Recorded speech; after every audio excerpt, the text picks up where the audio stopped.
Hello, welcome all. पिछली video में हमने सीखा कि 3x3 और 2x2 डिटर्मिनेंट को एक्सपेंड करना। तो हमने 2x2 determinant and 3x3 determinant expand करके उनके आंसर फाइंड करे। लेकिन समटाइम्स डिटर्मिनेंट को एक्सपेंड करना मुश्किल हो जाता है। Then we have to use the properties of determinant. In this section, we will discuss about the various properties of determinant, which will help you to expand the determinant and in an easy manner and to prove the desired results. ठीक है, you have to remember all these properties. तो to find best of this video, आप क्या करें, एक copy pen ले और साथ साथ में उसको नोट करते जाएं और लिखते जाएं।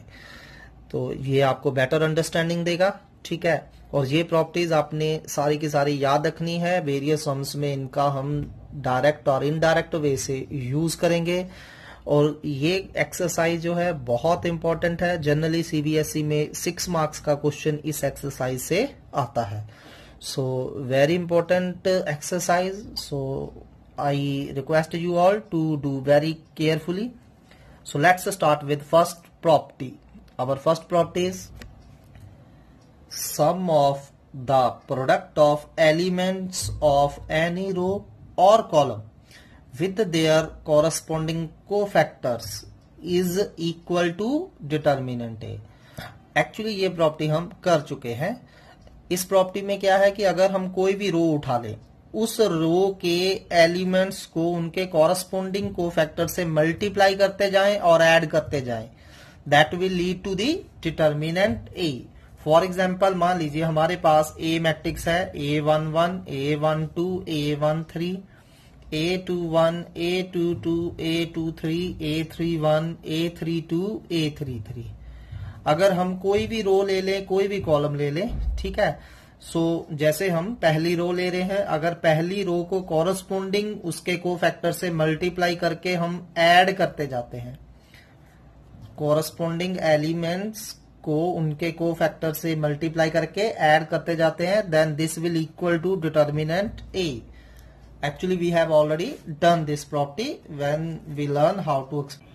सिमिलरली अगर हम सेकंड कॉलम ले लें, सेकंड कॉलम के एलिमेंट्स को कॉरस्पॉन्डिंग कोफैक्टर से मल्टीप्लाई करते हुए ऐड करें, तो हमें फिर से क्या मिलेगा, डिटर्मिनेंट ए।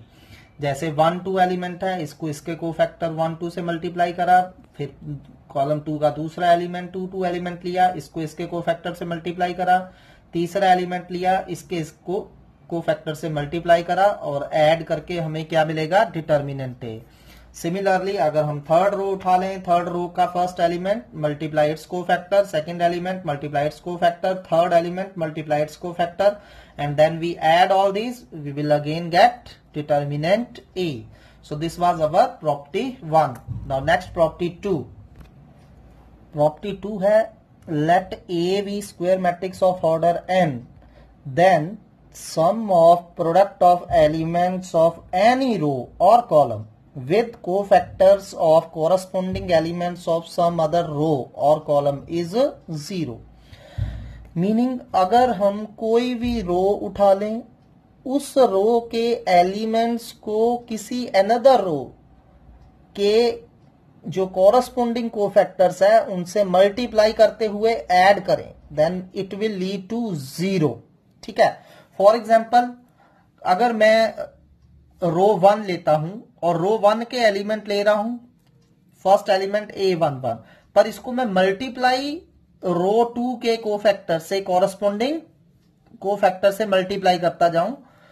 फर्स्ट रो का एलिमेंट लिया पर मल्टीप्लाई मैंने सेकंड रो के कॉरस्पॉन्डिंग कोफैक्टर से करा, प्लस सेकंड एलिमेंट लिया, इसको मल्टीप्लाई मैंने कॉरस्पॉन्डिंग सेकंड रो के कोफैक्टर से करा, plus third element A13, then if we multiply it by cofactor of second row, then this will equal to 0. This will equal to 0. Got it? If we take elements of any row, say row 1, and we multiply these elements with cofactors of either row 2 or row 3 and then add all these, then it will lead to 0. Same stands for column. For example, I take column 2.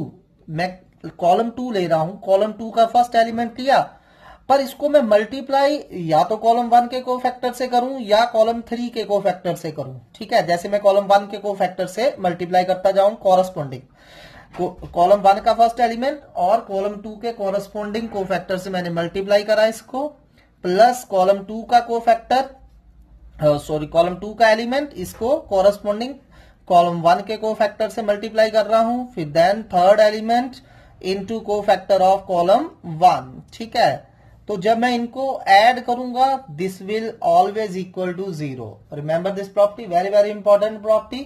ठीक है, कई जगह हम इसका use करेंगे.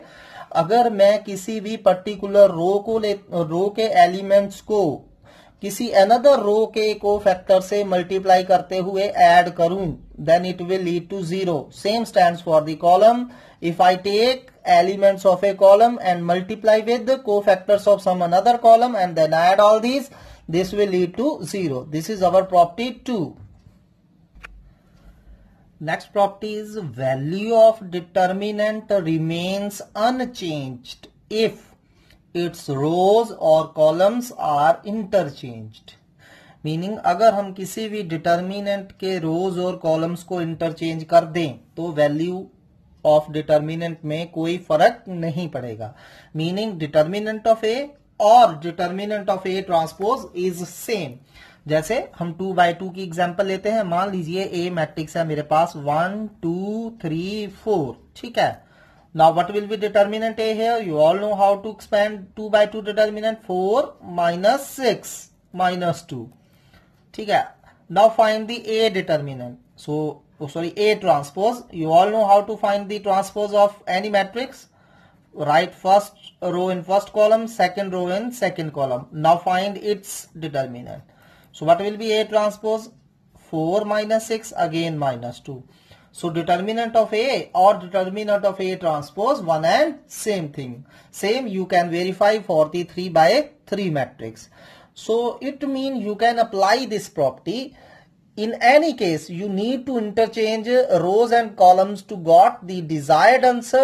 You can do it. ठीक है, जब भी आपको कहीं सम में जरूरत पड़ेगी कि रो कॉलम्स बन जाएं, कॉलम्स रोज बन जाएं, तो आप उसको बेहिचक इंटरचेंज कर सकते हो. Because we know value of determinant doesn't change on interchanging rows and columns. चलिए नेक्स्ट प्रॉपर्टी करते हैं. Property 4. Let A be square matrix of order n, any number 2 or greater than 2, and B be the matrix obtained from A by interchanging any two adjacent rows and columns of A. Then determinant of B is equal to negative of determinant A. Meaning, if you interchange any two adjacent rows or any two adjacent columns, then sign of determinant got changed. Meaning you have to change the sign of the determinant if you interchange any two adjacent rows or columns. Let's take example. Let determinant A equal to determinant X, Y, Z, P, Q, R 1 2 3.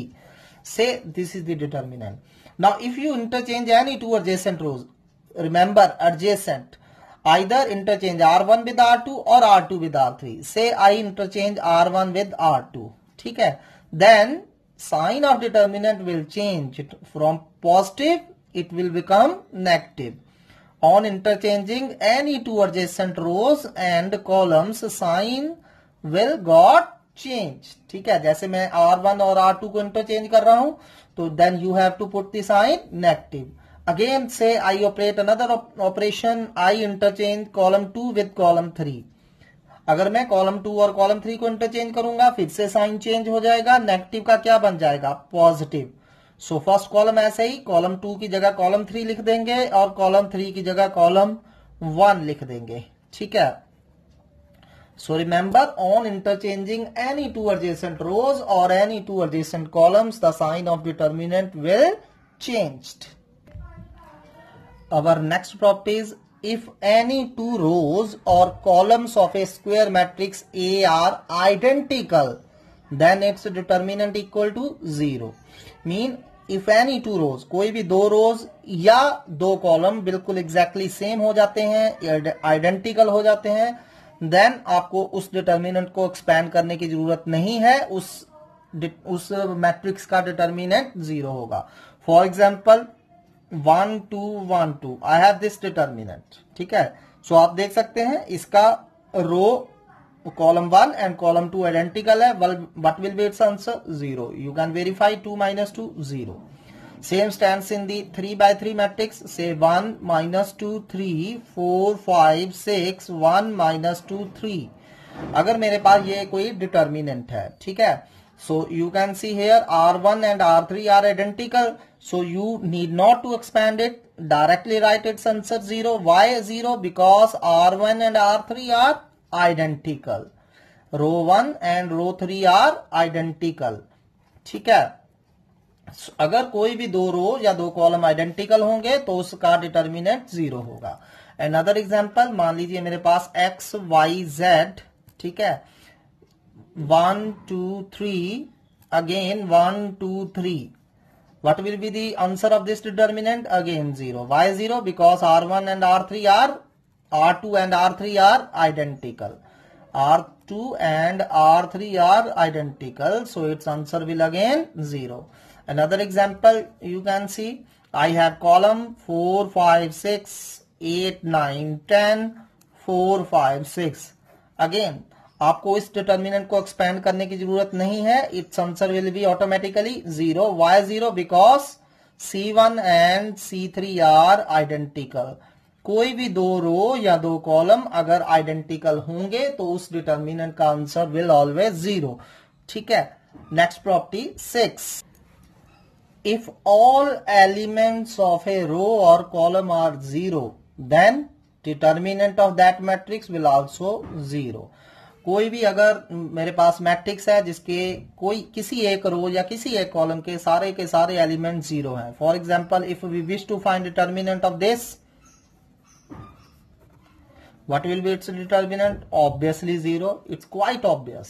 ठीक है, किसी भी रो या किसी भी column के सारे element 0 हैं, then determinant will also 0. Now this property 5 and 6, जो हमने प्रॉपर्टी 5 करी थी and 6 are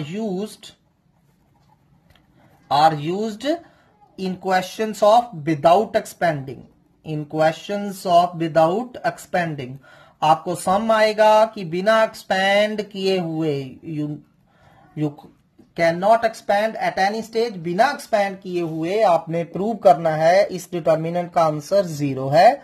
तो हमने क्या करना है? We will apply some operation so that any two rows और two columns will become identical और all the elements of a particular row और particular column will become 0. हमने कोई ऐसा ऑपरेशन लगाना है जिससे कोई दो रो या दो कॉलम आइडेंटिकल बन जाएं, या कोई ऐसा ऑपरेशन सोचना है जिसे लगाने पे किसी एक रो या किसी एक कॉलम के सारे एलिमेंट 0 हो जाएं, then answer of that determinant will 0. So जब भी विदाउट एक्सपेंडिंग कोई डिटर्मिनेंट 0 शो करने आएगा, हम ये दो प्रॉपर्टीज यूज करेंगे. Next property is, let A be a square matrix of order n, then matrix B obtained from A by multiplying each element of a particular row or column of A by a scalar k, then determinant B equal to k of determinant A. अगर B एक matrix है जिसे हमने कैसे बनाया है, A के किसी भी एक रो या एक कॉलम को K से मल्टीप्लाई करने पे, ठीक है, तो B का डिटर्मिनेंट क्या हो जाएगा? K into A determinant. For example मान लीजिए हमारी, मैं जस्ट 2 by 2 की एग्जाम्पल ले रहा हूं. A है हमारे पास 2 1 3 4, ठीक है. So in case what will be determinant A? Determinant A 8 minus 5 3 5. सो मेरे पास एक अनदर मैट्रिक्स B है. तो मान लो मैं B को क्या कर रहा हूं, B मैट्रिक्स को किसी भी एक रो को या एक कॉलम को किसी नंबर k से मल्टीप्लाई कर रहा हूं, ठीक है। जैसे मैं रो 1 को k से मल्टीप्लाई कर देता हूं, तो स्केलर सिर्फ रो 1 को मल्टीप्लाई करना है, सिर्फ रो 1 को किसी एक रो को या किसी एक कॉलम को मल्टीप्लाई करना है। सो what will be determinant be here? So you can easily से 8k minus 3k which is equal to 5 into k और k into determinant a, ठीक है। सो टेक्निकली दिस प्रॉपर्टी को हम अल्टरनेट वे से यूज करेंगे। इसका मतलब है कि अगर मेरे पास कोई डिटर्मिनेंट है, ठीक है, तो we can take any common factor, we can take any common factor from any row और any column।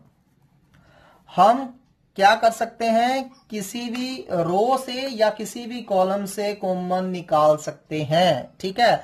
जैसे मैं एग्जांपल दे रहा हूं, अगर मैं मैट्रिक्स की बात करूं, अगर मेरे पास कोई मैट्रिक्स 2 4 6 8 है, तो अगर मैंने हर एक एलिमेंट से 2 कॉमन निकालना है तो this matrix can be written as 1 2 3 4। आपको स्केलर मल्टीप्लिकेशन ऑफ मैट्रिक्स पता है, जब 2 जो है अंदर जाके हर एलिमेंट से मल्टीप्लाई करेगा। बट अगर मैं इसी का डिटर्मिनेंट निकालूं तो अब मैंने सभी से कॉमन नहीं निकालना है। I can take common either from any row और फ्रॉम एनी कॉलम। जैसे आप देख सकते हैं रो 1 में 2 कॉमन है तो आप 2 कॉमन निकाल सकते हो, 1 2 6 8 सिर्फ किसी एक रो या एक कॉलम में से कॉमन निकालेंगे।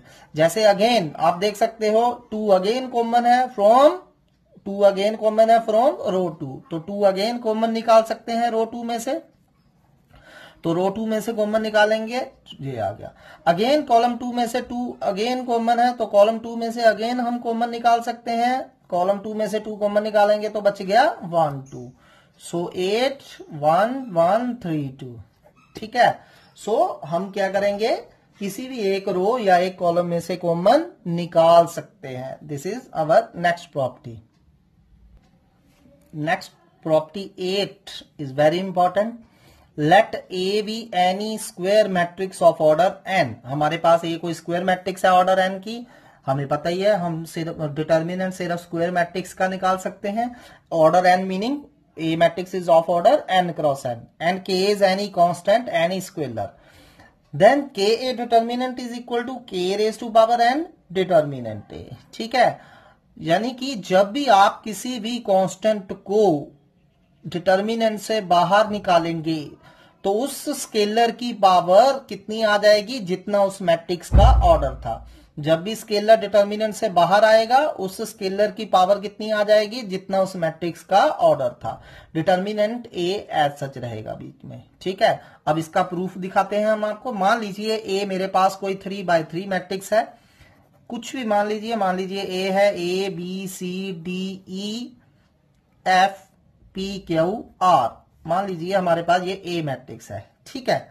सो व्हाट विल बी के ए मैट्रिक्स? ऑब्वियसली आपको स्केलर मल्टीप्लिकेशन आती है के से, सो के हर एक एलिमेंट से मल्टीप्लाई हो जाएगा, के बी के सी के डी के ई के एफ के पी के क्यू एंड के आर, ठीक है। So this is your K A matrix. Now if we take determinant of K A, सो के ए का डिटर्मिनेंट फाइंड करते हैं। So determinant of K A, determinant of this matrix के ए के बी के सी के डी के ई के एफ के पी के क्यू के आर। सो डिटर्मिनेंट ये बन गया। अब जैसा कि हमने पिछली प्रॉपर्टी में देखा कि हम किसी भी रो या किसी भी कॉलम में अगर कुछ कॉमन है we can take common out. So row 1 में आप देखिए के कॉमन है, सभी एलिमेंट्स में के है, रो 2 में सभी एलिमेंट्स में के है। So take k common from R1 R2 R3। So k आ जाएगा, अंदर क्या बच गया, A B C D E F P Q R and k into k Q. And what is this, A B C D E F P Q R, same A matrix का determinant, ठीक है। सो हमने देखा के ए का determinant क्या हो गया, के क्यूब डिटर्मिनेंट ए। इसमें ए 3x3 मैट्रिक्स थी, तो जब के स्केलर डिटर्मिनेंट से बाहर आया तो उसकी पावर 3 हो गई। ठीक है, सो रिमेंबर दिस प्रॉपर्टी। इसी प्रॉपर्टी पे बेस एक क्वेश्चन करते हैं। If A is square matrix of order 3 then and determinant A equal to 2 then find 5A determinant। आपको A 3/3 की मैट्रिक्स दी हुई है, डिटर्मिनेंट A गिवन है, you have to find what 5A determinant. ठीक है, अब A का ऑर्डर क्या है, A इज ऑफ ऑर्डर 3। ठीक है, सो अब हमने 5A का डिटर्मिनेंट निकालना है। जैसे कि मैंने आपको बताया, जब भी कोई कांस्टेंट कोई स्केलर डिटर्मिनेंट से बाहर आएगा उसकी पावर कितनी हो जाएगी, n, where n is order of that matrix. So here n हमारा क्या है, 3 है। हमारी मैट्रिक्स 3/3 की है, n 3 है, तो 5 की पावर 3 इंटू डिटर्मिनेंट A। सो जब भी स्केलर बाहर आएगा उसकी पावर कितनी हो जाएगी, जितना उस मैट्रिक्स का ऑर्डर है। And determinant A you have given 2, you can solve it. चलिए इसी प्रॉपर्टी पे बेस अनदर सम करते हैं। Again we have given this A matrix equal to this, we have to find determinant of 3A. Now in order to find 3A determinant, either you first find 3A matrix and then find its determinant, but it's going difficult। ठीक है, multiplication करनी पड़ेगी हर element को, सो lengthy हो जाएगा। सो हम क्या करेंगे, वी ऑल नो 3A का डिटर्मिनेंट। यहाँ A कौन से ऑर्डर की मैट्रिक्स है, A कौन से ऑर्डर की मैट्रिक्स है, 3/3 की। ठीक है, so what will be 3A determinant? 3A determinant will equal to 3 raised to power 3 into determinant A। ठीक है, जब भी 3 स्केलर डिटर्मिनेंट से बाहर आएगा इसकी पावर जितना ऑर्डर था मैट्रिक्स का वही हो जाएगी। सो आ गया। अब now we need determinant A। Now look carefully A, what will be determinant A? You can see here row 1 and row 3 are identical, so what will be determinant A? 0। Why 0? Because row 1 and row 3 are identical। Always give the reason when you using any property, write that property। So what will your answer 3A determinant? 0। चलिए next question करते हैं। इस property पे base कई तरह से question आ सकता है। Next question is if determinant A equal to 2 and determinant 2A equal to 16 find the order of matrix A। हमें A मैट्रिक्स का ऑर्डर पता करना है कि A कौन से ऑर्डर की मैट्रिक्स है। ठीक है, अब हमें let A be the square matrix of order n। मान लीजिए A का ऑर्डर n है। ठीक है, so we know 2A determinant will equal to 2 raised to power n into determinant A, 2 raised to power n into determinant A। ठीक है, now put the value of determinant 2A। what was 2A determinant? 16, 2 raised to power n as such, and what was the determinant A? 2। ठीक है, now इस 2 को उधर 16, so इस 2 को उधर ले जाइए, तो कितना आ गया 8 equal to 2 raised to power n and 8 can be written as 2 raised to power 3। so what was the order of A matrix? 3/3। चलिए अब नेक्स्ट प्रॉपर्टी की तरफ चलते हैं। Next property is let A be square matrix of order n such that each element of a row और a column of A is expressed as sum of 2 or more terms, then determinant A can be expressed as sum of determinant of 2 or more matrices of same order। Meaning अगर A matrix की किसी भी एक रो में या एक column में, ठीक है, जो एलिमेंट्स है they can be expressed as sum of 2 और मोर टर्म्स, तो हम उस डिटर्मिनेंट को स्प्लिट कर सकते हैं into determinants of same order. So से एग्जांपल, सो मान लीजिए मेरे पास कोई डिटर्मिनेंट है, से this A1 plus alpha, A2 plus beta, A3 plus gamma. ठीक है, एंड सेकेंड रो है B1, B2, B3, third row है C1, C2, C3। ठीक है, सो ये मेरे पास कोई डिटर्मिनेंट है। अब इस डिटर्मिनेंट की फर्स्ट रो को केयरफुली ऑब्जर्व करिए। इस डिटर्मिनेंट की फर्स्ट रो में हर एंट्री जो है as a sum of 2 terms है, A1 plus alpha, A2 plus beta, A3 plus alpha. And if you desired अगर आपको चाहिए तो आप इसको दो डिटर्मिनेंट का सम लिख सकते हो। कैसे लिखेंगे? फर्स्ट एंट्री ऐसे ही, फर्स्ट एंट्री हर एक ऐसे ही, second row as such, third row as such, plus अब आप क्या करोगे? फर्स्ट रो की सेकंड एंट्री एज सच लिखोगे, alpha beta gamma, second row as such B1 B2 B3 C1 C2 C3। ठीक है। अगर किसी भी रो में हर एलिमेंट जो है दो टर्म्स का सम और सब्ट्रैक्शन है, then you can express this as a sum of two determinants. ठीक है।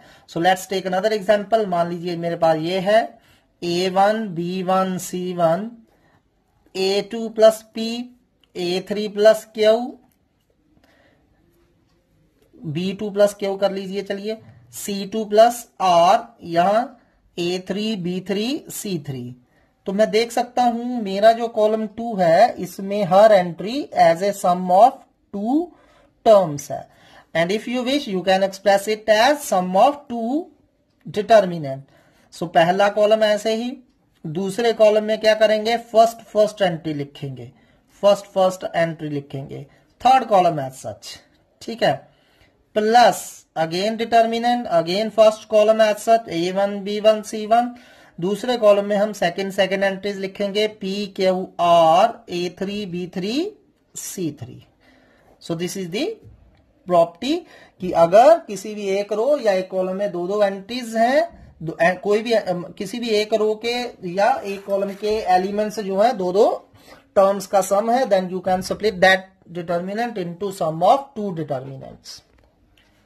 चलिए next property, property 10, let AIJ be a diagonal matrix और triangular matrix of order n greater than equal to 2, then determinant A equal to A11 A22 A33 so on ANN। अगर कोई भी हमारे पास diagonal matrix है या triangular matrix है, either अपर triangular matrix और lower triangular matrix, तो हमें उस मैट्रिक्स को अगेन एक्सपैंड करने की जरूरत नहीं है। सो उस मैट्रिक्स का डिटर्मिनेंट क्या होगा? Product of diagonal elements, product of diagonal elements. चलिए एग्जांपल के साथ करते हैं। मान लीजिए ये है हमारे पास 2 0 0 0 3 0 0 0 -1। You can identify this matrix. This is diagonal matrix. Exactly. So what will be its determinant? Simply multiply the diagonal elements. Multiply the diagonal elements. So determinant क्या होगा? Product of diagonal elements. ठीक है? Product of diagonal elements. Same stands for upper triangular or lower triangular. Say another example लेते हैं। मेरे पास B matrix है 4 -5 6, ठीक है, 0 1 -8 0 0 3। So you need to find determinant B here. अब ये कौन सी मैट्रिक्स है? Already we discuss it. अगर डायगोनल एलिमेंट्स के नीचे वाले सारे जीरो हों, then this is known as what? Upper triangular matrix. So अगर आपके पास कोई भी अपर ट्रायंगुलर मैट्रिक्स है, what will be its determinant? Again you need not to expand it, just multiply diagonal entries. ठीक है। So product of diagonal entries. Same stands for the lower triangular matrix. Again I take the example of lower triangular matrix 2 0 0 -3 1 0 5 0 7। ठीक है। सो ये मेरे पास एक C matrix है, it is lower triangular matrix. So what will be its determinant? Again just multiply the diagonal elements. So its determinant will be 14। Next property 11 is let A and B are square matrices of same order, then determinant AB is equal to determinant A, determinant B। ठीक है। अगर मेरे पास A matrix दी है, B matrix दी है, ठीक है, then what will be determinant AB? Determinant A into determinant B। For example मान लीजिए मेरे पास A मैट्रिक्स है 2 3 1 0, ठीक है, एंड B मैट्रिक्स है -1 2 3 4, and I ask you to find AB determinant. ठीक है। तो अब आपने क्या करना है? आपने a को b से मल्टीप्लाई करने नहीं लग जाना है. So we all know a and b are of same order 2 by 2. So what will be determinant AB? Determinant A into determinant B. So what is determinant A? 0 minus 3 minus 3. And what is determinant B? minus 4 minus 6. ठीक है, minus 4 minus 6 minus 10. So what is determinant AB here? 30. ठीक. So अगर A and B कोई भी दो square matrices of same order है, then what will be determinant AB? Determinant A multiply by determinant B. चलिए अब नेक्स्ट प्रॉपर्टी की बात करते हैं. Important property, few sums are there based on this property. So उन्हें हम डिस्कस करेंगे बाद में. So first we will discuss the property. मान लीजिए ए हमारे पास कोई square matrix of order n है and C I J is the cofactor of I jth element. ठीक है, and capital C is the matrix of cofactor and we can say cofactor matrix. अगर आप हर element का cofactor निकालो, मान लीजिए मेरे पास 3x3 की मैट्रिक्स है, आप हर एलिमेंट का कोफैक्टर निकालते हो and you know how to find cofactors. उस कोफैक्टर को हर 1 कोफैक्टर निकाला, 1 2 निकाला, 1 3 निकाला, ऐसे हर कोफैक्टर निकाल के उसको हम कोफैक्टर मैट्रिक्स एक बना लेते हैं. तो उस कोफैक्टर मैट्रिक्स का determinant will equal to determinant a raise to power n-1. Meaning कि किसी भी कोफैक्टर मैट्रिक्स का, रिमेंबर दिस प्रॉपर्टी, अगर आपके पास कोई भी कोफैक्टर मैट्रिक्स आ जाती है कोई ए मैट्रिक्स की, तो what will be determinant of that matrix? Determinant a raise to power n-1. Determinant a raise to power n-1. Remember it. ठीक है, चलिए अब इस प्रॉपर्टी को हम प्रूव करके दिखाते हैं. सो मैं एक 3x3 मैट्रिक्स की एग्जांपल लेके आपको करवाता हूं. सो मान लीजिए मेरे पास ए मैट्रिक्स है A11, A12, A13, A31, A22, A23, A31, A32, A33. तो ये मेरे पास एक क्या है? मैट्रिक्स ए है. ठीक है, सो लेट्स A11 के कोफैक्टर को हम C11 से डिनोट कर रहे हैं, A12 के कोफैक्टर को C12 से कर रहे हैं and so on. So what will be cofactor matrix? आपने इसका कोफैक्टर निकाल के लिख देना है. So I just write C11. C11 mean cofactor of 1 element. C12, C13, C21, C22, C23, C31, sorry C लिखने थे हमने cofactor, we are writing cofactors. C31, C32, C33. So this is your cofactor matrix. ठीक है. Now to prove that result, just find C into A transpose. क्या करिए? C matrix को A transpose से multiply करते हैं. C को A transpose से हम क्या करते हैं? मल्टीप्लाई करते हैं. तो मैंने ये C की वैल्यू डाल दी C मैट्रिक्स की इनटू ए ट्रांसपोज. अब ए का मैट्रिक्स का ट्रांसपोज आपको लेना आता है. So take right the transpose of first row को फर्स्ट कॉलम में लिखिए, सेकंड रो को सेकंड कॉलम में लिखिए, सेकंड रो को हमने सेकंड कॉलम में लिखा, थर्ड रो को थर्ड कॉलम में लिखिए. So this is transpose of a matrix. Now multiply and you all know how to multiply. चलिए करते हैं. So first row first column. अब ध्यान से देखिए क्या आ जाएगा फर्स्ट रो को फर्स्ट कॉलम से मल्टीप्लाई करने पे? C11 into A11 plus C12 A12 plus C13 A13. ये आ गया. अब सेकेंड रो सेकेंड कॉलम करिए. ठीक है, so second row second column आ जाएगा C11 A21 plus C12 A22 plus C13 A23. ठीक है, एंड सो ऑन यहां करिए. ठीक, ऐसे ही second row first column, second row second column, second row third column, third row first column, third row second column, third row third column. Now listen carefully what's happening here. जब आप first row first column को multiply कर रहे हैं, सो मैं पूरा नहीं लिख रहा, जस्ट इसको केयरफुली ऑब्जर्व करिए. सो what will you get here? A11 into A11 का cofactor plus A12 into A12 का कोफैक्टर A13 into A13 का cofactor. And you all know the property, if we multiply each element by its corresponding cofactor and then add them, what will we get? What will we get? Yes, determinant A. So this thing will be determinant A. Got it?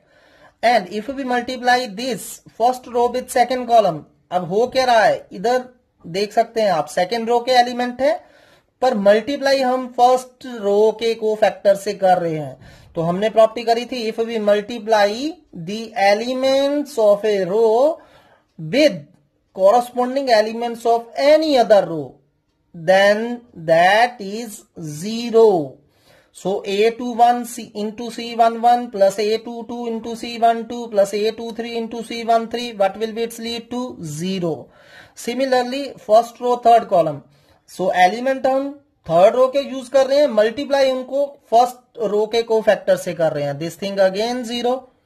Similarly second row को हम जब first column से multiply करेंगे इसको इससे, इधर क्या है, फर्स्ट रो के एलिमेंट है और कोफैक्टर किसके हैं, सेकंड रो के. सो A11 into C21 plus A12 into C22, A13 into C23, obviously 0 होगा.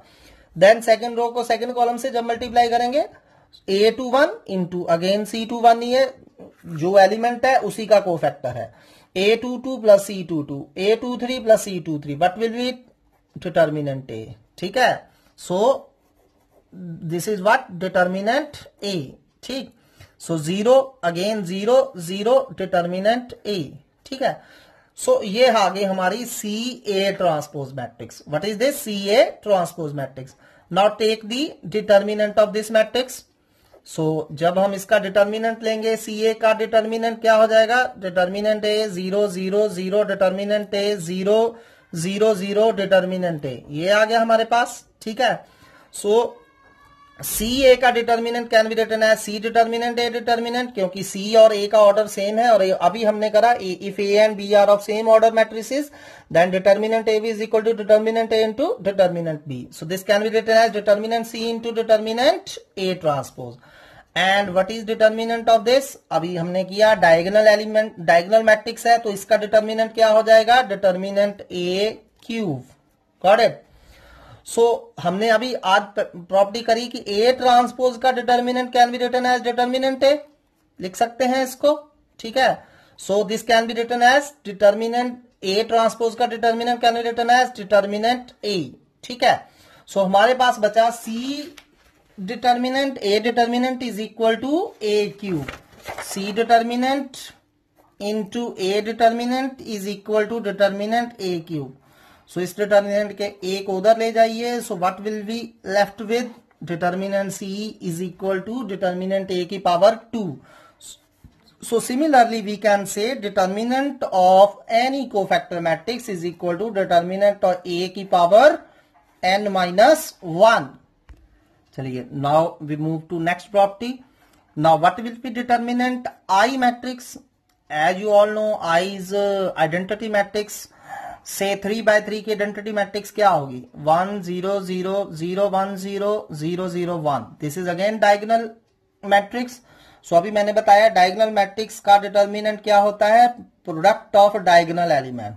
सो determinant I is always 1 where I may be of any order, चाहे 2x2 की मैट्रिक्स है, 3x3 की है, 4x4 की है. ठीक है, सो चलिए नेक्स्ट प्रॉपर्टी करते हैं. Determinant of a skew symmetric matrix, determinant of skew symmetric matrix, and you all know skew symmetric matrix. Skew symmetric matrix of order of odd order is 0. ठीक है, कोई भी हमारे पास skew symmetric matrix है odd order की, 3x3 की, 5x5 की, 7x7 की, उसका डिटर्मिनेंट क्या होगा, 0 होगा. ठीक है, सो नेक्स्ट प्रॉपर्टी आपने जब याद करनी है. ठीक है, इसका प्रूफ हम लेटर ऑन करेंगे. Next property, determinant of A skew symmetric matrix, skew symmetric matrix of even order is a perfect square, is a perfect square. किसी भी हम इवन ऑर्डर मैट्रिक्स का अगर डिटर्मिनेंट निकालेंगे तो वो क्या होगा, एक हमेशा परफेक्ट स्क्वायर आएगा। फॉर एग्जांपल मेरे पास ये है 2/2 की स्क्यू सिमेट्रिक मैट्रिक्स। आपको पता ही है स्क्यू सिमेट्रिक मैट्रिक्स में diagonal elements are always 0 and these elements are negative of each other. अब इसका डिटर्मिनेंट क्या हो जाएगा, you can simply 0 -3 -9 +9 and it is the square of 3। ठीक है, so it will always square of some number. Got it? And our last property is if any row or column of a determinant, if to any row or column of a determinant a multiple of another row or column is added, the value of determinant remains same। ठीक है, सो meaning अगर आप किसी भी determinant में कोई भी operation लगाते हो, जैसे किसी रो में अनदर रो का कोई मल्टीपल ऐड कर देते हो या मल्टीपल सब्ट्रैक्ट कर देते हो, then the value of determinant will remain unchanged। ठीक है, सेम आप कॉलम पे अप्लाई कर सकते हैं, column 1 plus column 2 plus column 3। अगर आप ऑपरेशन लगाते हो, ऑपरेशन लगाने के बाद डिटर्मिनेंट के आंसर में कोई फर्क नहीं पड़ेगा। So we will apply these operations by doing the sums. ठीक है, लेकिन आप यहां row operations and columns operation को मिक्स करके लगा सकते हो। जैसे हमने इनवर्स के टाइम देखा था कि अगर हम रो एलिमेंट्री ट्रांसफॉर्मेशन कर रहे हैं तो सिर्फ रो ऑपरेशन लगा रहे थे, कॉलम एलिमेंट्री ट्रांसफॉर्मेशन कर रहे थे तो सिर्फ कॉलम ऑपरेशन लगा रहे थे। लेकिन डिटर्मिनेंट्स के सम में आप अपनी नीड के अकॉर्डिंगली चाहे रो ऑपरेशन लगाइए चाहे कॉलम ऑपरेशन लगाइए, कोई फर्क नहीं पड़ेगा। ठीक है, so this was our topic। Thank you very much।